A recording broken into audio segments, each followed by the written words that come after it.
Katie Pavlich is a Donald Trump bootlicker. This is an individual who cannot be subjective when it comes to anything.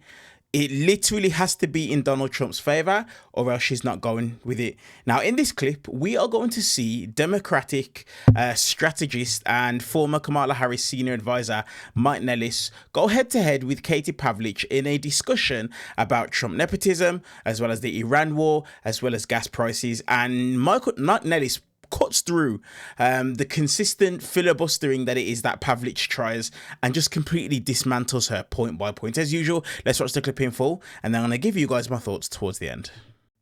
Let's bring in Mike Nellis, a former senior advisor to Kamala Harris' 2019 campaign and author of The Endless Urgency on Substack. Great to see you. Thanks for being here tonight. First, let's start with New York, keeping the focus on Mayor Mamdani, where he always wants it to be. His Tax the Rich video, naming and shaming Citadel's Ken Griffin. He responded today. Take a listen. And now what the mayor of New York has made clear to my partners, and principally my New York partners,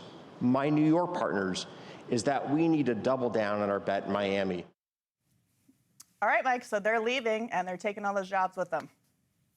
Well, they're going to head to Miami. That's got a new Democratic mayor for the first time in, I believe, like 2 or 3 decades. But is he a Democratic socialist or a Democrat? Well, I'm just making the point that I think Republicans are losing an awful lot of elections right now. I mean, you're talking about all the Democrats on my side that have rich parents, but we're not talking about the Republicans right now. I mean, Donald Trump's kids are making deals in front of the Pentagon right now that Trump is helping them get through. So I think we've got a problem of nepotism. I think we've got a problem with both political parties being out of touch with working class Americans right now. And it was on display at the Met Gala with Sarah Paulson with that ridiculous mask that she had on. It was on display in Washington today, where Senate Republicans are trying to pass a bill right now to spend $1 billion a year money to build Donald Trump his stupid ballroom. So I don't think anything is getting done to help working people right now.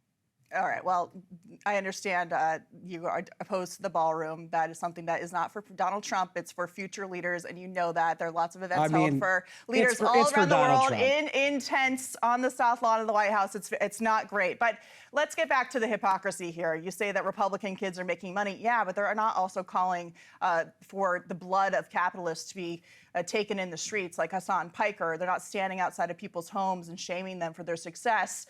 So why is there all of this hypocrisy with these champagne socialists who are perfectly happy with living high on the hog, privileged lifestyle, but they don't want it for the rest of us?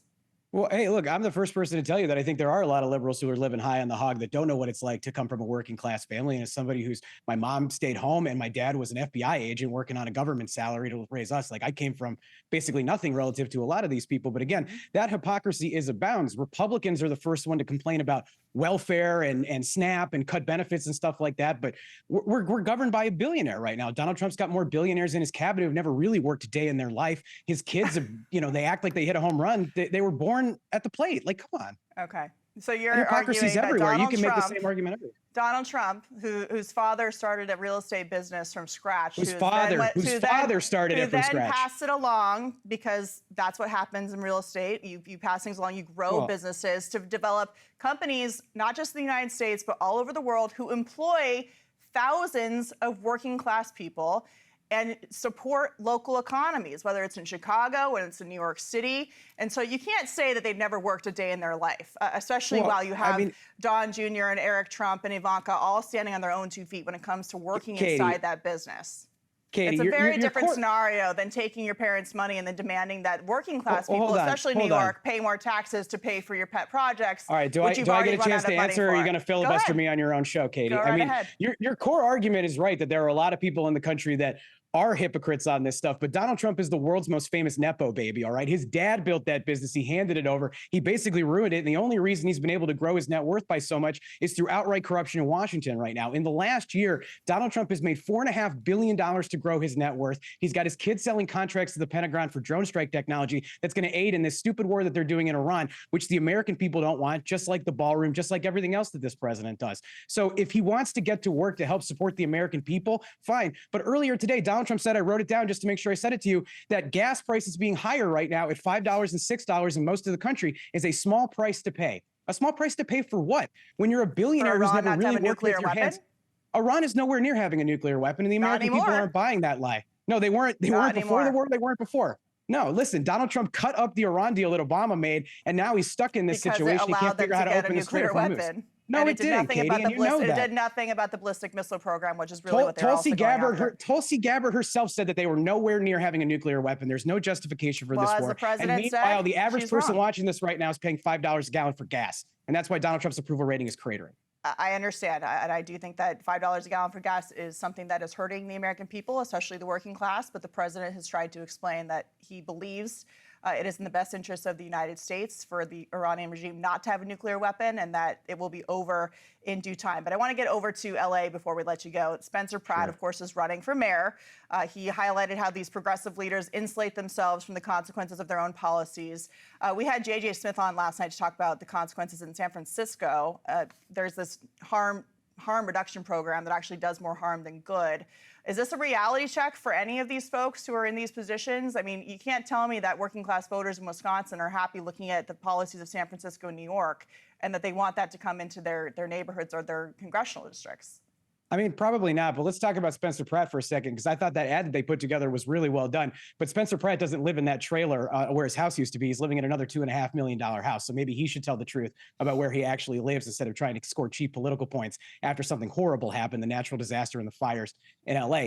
I think this is on your original point. Disaster, but well, I mean, you know what I mean. But look, Republicans love to do this thing where they complain about the problems in LA, they complain about the problems in New York, and there are real problems there. I'm in Chicago, there's problems here, but there are also problems in Republican states all across the country. So I think voters in Wisconsin probably care a lot more about what's happening in Wisconsin, and voters in California care a lot more about what's happening in California. My advice to Republicans is spend less time complaining about big Democratic cities and spend more time fixing the problems in your state, because Mississippi is the poverty capital of this country. Louisiana is the murder capital of this country. Arkansas is the teen pregnancy rate capital of this country. Go deal with those issues. Then you come lecture us in big cities. Well, the average Mississippian is richer than the average person in Great Britain. So I think there's a big contrast there. That's irrelevant to me in Great Britain. And just because red states have blue cities that pull down or drive up their crime rates and everything else doesn't mean you can blame it on it's always the governors. Democrats' fault. The party of personal responsibility can never take responsibility for the problems in their own states. Well, they're not responsible for democratic policies and that are implemented by Democrats. Listen, that's for sure. when you run for office, you're responsible for what happens in your state. So if you're the governor of Louisiana, Arkansas, Mississippi, you're responsible for that stuff. Get to work, pick up a shovel, education in Mississippi is better than in New York and California at this moment in time. So we will see. We'll compare notes. It's on the rise. That's one of the few things they're doing right. One of the few. Okay, we'll agree on that. Good to see you, Mike. Thank you. So why is it that when a Republican is debating and they can only win the debate by filibustering, by talking over the guest, but when a Democrat refuses to fold, the entire act completely collapses? You just saw what it is that Katie Pavlich done then. The comparison to someone in Great Britain. What has that got to do with the people of the United States? Saying that this average person is richer than somebody else. What does that have to do with anything? Once again, just showing that these Republicans are so far removed from reality. Americans are struggling and you're trying to make a comparison between people being richer. Like, this is an example of why Republicans are where it is that they are right now. And in the midterms, they're going to get absolutely demolished. Now, let me talk on some of the points that it is that they had a discussion about. First and foremost, the fact that Donald Trump is enriching himself to a level that we have never ever seen before is absolutely mind-blowing. Mind-blowing. No president in modern history has profited at this level, at this scale, while in office. No president. From crypto schemes, Pentagon contracts for his kids, Saudi Gulf money. This is corruption out in the open, and nobody is saying or doing anything about it. No one. This is where I will criticize the Democrats. More people need to be highlighting this to the people. More people in positions of power need to be highlighting this to the American people, because this is flat out open corruption. While Americans are struggling to be able to pay their bills and fill their car with gas, the President of the United States and his family are enriching themselves to the tune of billions and billions of dollars. And then to make matters even worse, Donald Trump's own personal vanity project is going to be funded by $1 billion of American taxpayers' money, while they can't afford eggs, while they can't afford to put gas in their car. This is a visual representation of MAGA, of Donald Trump, Republicans. The fact that they're allowing this to happen and this to take place is embarrassing in of itself. And the fact that they keep on trying to push this sell of $5 in it for gas is a small price to pay for Iran not having a nuclear weapon. Listen, Iran was a manufactured war. Let's just have it right. Tulsi Gabbard, Donald Trump's own intelligence individual, herself said Iran was nowhere near a nuclear weapon. And Trump himself was the person who tore up the JCPOA, which is what Barack Obama managed to negotiate, and it was working, and then started a war to fix the problem that he created. This is where it is that Republicans are at right now. But it shouldn't be no surprise. This is the only way that it is that they can get anything happening or get anything done. Outright corruption. Let me know your guys' thoughts in this clip. And did you guys notice how she abruptly ended the interview towards the end? Because, like I said, when Democrats don't fold, Republicans fall apart and they have no answers. Let me know your guys' thoughts on this exchange in the comment section below. Do the usual, give the video a thumbs up, hit that subscribe button, and as well as hype up the video and turn on the bell notification so that you get notified every single time we upload a brand new video. As usual, appreciate you guys. I'll see you guys in the next clip.